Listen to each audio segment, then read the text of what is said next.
Nuestra tarea en el Senado Nacional será sobre todo crear una especie de muro de contención para evitar que leyes nefastas, ¿no? Que impongan la ideología de género, que impongan leyes completamente contrarias a la cosmovisión cristiana que tenemos, o leyes que favorezcan, no sé, al totalitarismo, a un estado elefantiásico, a un estado en que persiga a sus policías y militares puedan aprobarse en el Senado.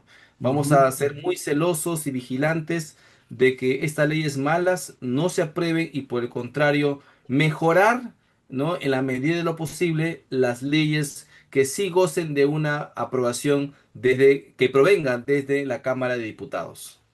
Ahora, yo supongo que usted tiene un paquete de nuevas propuestas. ¿Cuáles son estas? Mira, en realidad nosotros como senadores no vamos a realizar un trabajo legislativo. No Ujú. es nuestra función presentar proyectos de ley y eso es algo que quizás, como esto es algo nuevo, ¿no es cierto? La bicameralidad que no la teníamos desde hace casi 30 años. Entonces hay quienes creen que nosotros vamos a presentar proyectos de ley o que vamos a fiscalizar y no es el trabajo del Senado hacer eso. El trabajo del Senado es controlar, ¿no? La aprobación de las leyes en diputados para que nosotros podamos o refrendar, modificar o rechazar las iniciativas que se aprueben en diputado. Entonces, el trabajo digamos, de revisión es para nosotros el principal motivo de nuestra presencia en la bicameralidad.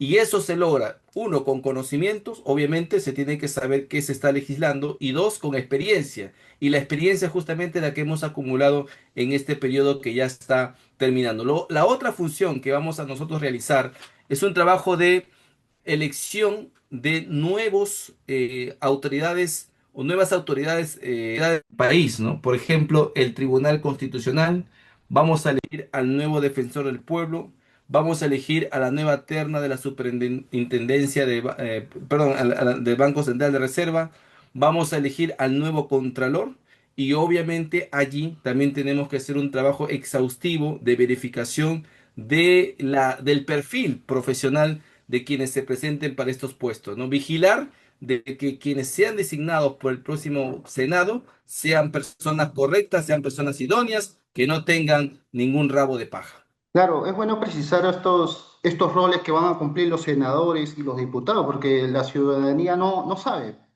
estos Así es. datos. Así es. Hay mucho que educar, hay mucho que enseñar, hay que hacer un trabajo de docencia. ¿Por qué? Porque justamente lo que queremos es evitar falsas expectativas de las personas sobre el Senado y dos, evitar esas falsas narrativas, ¿no? O esos discursos de campaña donde gente que se presenta al Senado puede estar prometiendo pues obras, ¿no? Algo que el congresista ni el diputado ni el senador va a hacer y por el Claro. contrario, incluso hasta prometen presentar proyectos de ley cuando esa no es función del senador, ¿no? Otra de las tareas que también tiene el senador va a ser la de calificar las denuncias constitucionales. Ujú. Entonces, la Cámara de Diputados va a aprobar la primera acusación, como lo es hoy la Comisión Permanente, y va a ser el Senado quien finalmente va a decidir sobre las cuestiones de fondo en cuanto a las acusaciones constitucionales ya sea por antejuicio o por juicio político. Esa también va a ser una tarea que va a realizar el Senado y que esperemos hacerlo de la mejor manera posible. Claro. Congresista, usted publicó en sus redes, bueno, lo leí, una denuncia donde señala que hay como una cacería, una persecución ideológica contra candidatos cristianos. Así es. Efectivamente, tenemos ya tres casos reportados. Un caso, el más conocido de todos, el del ingeniero Rafael López Aliaga, que por invocar a Dios en un mitin ha sido sancionado porque ya se le aplicó la sanción. Esa sanción ya ha sido apelada ante el Pleno del Jurado Nacional de Elecciones. Quien ha sancionado a Rafael López Aliaga es el Jurado Electoral Especial por haber dicho en un mitin que él no le teme a nadie más que a Dios. Esa palabrita fue la que detonó la sanción. Luego tenemos el caso de un candidato de renovación en Huánuco, donde puso en su banner, en un banner puso Dios, patria y familia, ¿no? Que es una frase, un eslogan muy conocido del sector de la derecha. Sin embargo, ha sido también sancionado por el jurado electoral de Huánuco. Y tenemos otro caso que no es de Renovación, es de otro partido, pero que puso en su flyer, ¿no? En sus redes sociales, puso: con Dios haremos historia. Y ya el jurado electoral especial de Chiclayo le ha iniciado un procedimiento sancionador. ¿Eso qué significa? Que hay una especie de cacería, ¿no? Una especie de cacería de quienes invocan a Dios. O sea, tú puedes invocar a la Pachamama, puedes invocar al diablo, puedes invocar cualquier tipo de creencia, pero no, eso no está penado. Si invocas a Dios, ya está sancionado. Yo entiendo el punto, entiendo que quizás cuando se inventó esta norma, algunos quisieron que no se manipule, ¿no es cierto?, a la feligresía, a los miembros de una iglesia, para votar por un determinado candidato bajo la amenaza de un castigo divino, ¿no es cierto? Por Ujú. ahí lo entiendo. Pero ninguno de estos casos que he mencionado ha sido porque ha dicho que si no votan por él, Dios lo va a castigar. En ningún momento lo han dicho. Simplemente han invocado a Dios dentro de su discurso, ¿no es cierto? Como Claro. parte de esa identidad que tienen, y por eso han sido sancionados. Entonces hemos visto una extralimitación de esta normativa en casos concretos y que me hace a mí ver en mi calidad de congresista que existe una persecución abierta contra los cristianos que hoy están participando en las elecciones. Por otro lado, otra pregunta. ¿Usted está a favor de penalizar a los menores de edad que cometen delitos? También lo he visto que Delitos graves, está en contra delitos, del TC, ¿no? Que claro. sacó. Claro, soy autor de la ley 32.330, Ujú, la ley que elimina la inimputabilidad de menores de 16 y 17 años que cometan delitos graves como extorsión, sicariato o violación sexual. Y digo inimputabilidad porque justamente lo que la ley decía era que los menores de 18 años eran inimputables aun cuando cometan este tipo de delitos graves.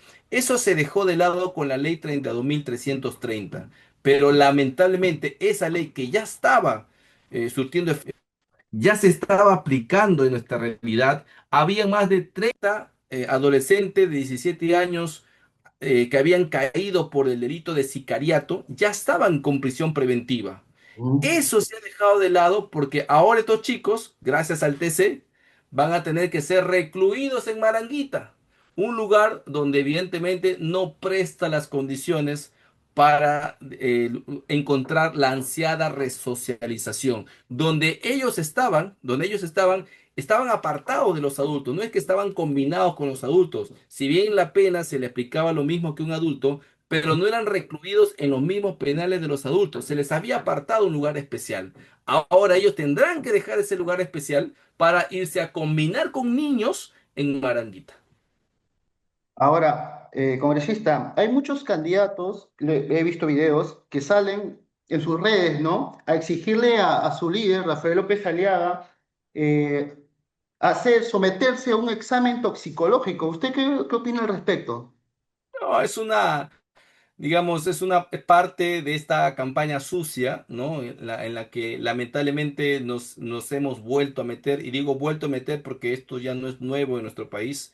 No hay forma de que estos candidatos puedan salir a la palestra, salir del anonimato con propuestas, ¿no? Si usted le pregunta sobre propuestas, no tienen ni idea de lo que quieren hacer con el Perú. Entonces, como saben que nadie los va a escuchar, como saben que nadie les presta atención, entonces salen con estas payasadas del examen toxicológico y otros tipos de barbaridades que seguramente se va a encrudecer a lo largo de las siguientes semanas, ¿no? Mientras más estemos cerca a la fecha de las elecciones, seguramente no nos van digamos, no nos dejarán de sorprender quienes apelan justamente a este tipo de ataques. Y repito, en lugar de estar pensando en sus propuestas, estamos pensando en este tipo de aseveraciones, ¿no? Ahora, lo digo porque Puca Bellido, en una entrevista pasada, lo escuché, donde anunció que va a presentar un proyecto de ley para que los candidatos se sometan a estos tipos de exámenes, estos tipos de pruebas. Bueno, Su opinión. ojalá que le vaya bien con su propuesta. De hecho, Rafael López Aliaga no tiene ningún tipo de temor de su someterse a cuanta prueba toxicológica se solicite, pero yo creo que más que una prueba toxicológica es una prueba de moral. Es una prueba que se tiene que requerir a los candidatos de economía básica, hermano. O sea, ¿cómo puedes tú aceptar candidatos que te digan que van a utilizar nuestras reservas, ¿no? Ese es un disparo a los pies, pues. ¿O cómo vas a aceptar candidatos que apelen al populismo puro y duro como el señor Guido Bellido? Yo creo que más que pruebas toxicológicas que bien se pueden hacer si es que así se aprueba, es una prueba de economía básica, porque estamos cansados de estos candidatos que llegan al poder, como el señor Guido Bellido, a inventarse universidades en el papel. ¿Cuántas universidades el señor Guido Bellido tiene aprobadas en el papel? Varias. Pregunta, ¿cuántas de ellas se han instalado? Ninguna. Eso es algo que realmente creo que es un examen que sí se le tiene que tomar a los candidatos. Ujú. Congresista, usted es parte de este parlamento que tiene una baja popularidad nunca antes vista, pues, ¿no? ¿Qué harán para revertir esta baja en el próximo parlamento? ¿Qué harán? Bueno, mira, aquí hay que diferenciar entre bancadas y congresistas, porque claro, lamentablemente en el Perú las encuestas con respecto al Congreso han sido mal planteadas. No niego que haya un enorme rechazo hacia el Parlamento. De hecho, ningún Congreso ha sido popular en nuestra historia. Pero creo que la mejor encuesta que se puede hacer para realmente medir el grado de satisfacción o rechazo de la población es preguntarle por bancadas independientes, porque el Congreso es una institución heterogénea. No estamos, digamos, no estamos conducidos por un líder, por un presidente, no. Cada bancada tiene sus propios intereses, cada bancada tiene su propia filosofía, cada bancada persigue sus propios ideales. Entonces, juzgar a todo como un solo paquete es de por sí, es un error técnico gravísimo que no se ha podido superar porque ha habido quienes han justamente aprovechado esto para salir a venderse como los grandes solucionadores de los problemas del país. Pero aún así, nosotros como bancada, como partido, tenemos la visión de colocar a la gran mayoría de congresistas en el próximo Parlamento, ya sea en diputados como en senadores, para darle estabilidad al próximo presidente, ¿no? Que creemos que va a ser el ingeniero Rafael López Aliaga. Si Rafael López Aliaga gana las elecciones y tiene una bancada mayoritaria en el Congreso, nuevamente vamos a volver a la normalidad. Esa normalidad que perdimos desde el año 2016, cuando Pedro Pablo Kuczynski y los demás presidentes ingresaron sin mayoría parlamentaria. Para ir finalizando esta entrevista, congresista, ¿por qué los peruanos debemos votar por Alejandro Muñante y por Rafael López Aliaga? Porque somos una opción clara, somos una opción valiente.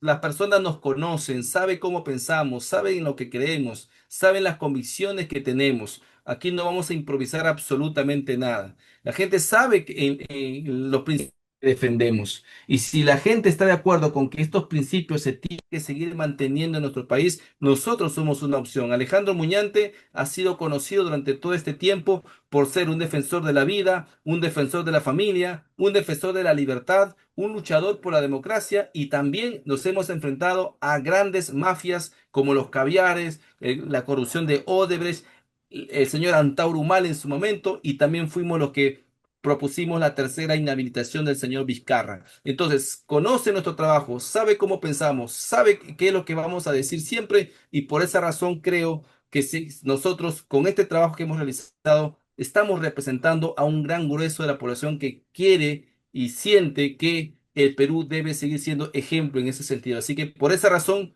yo apelo a ese voto de confianza para seguir trabajando conforme lo hemos hecho. Y si hay que mejorar, por supuesto que hay que mejorar. Si hay que corregir cosas, también se tienen que corregir. Pero aquí estamos para seguir poniendo la cara y el pecho por nuestro país.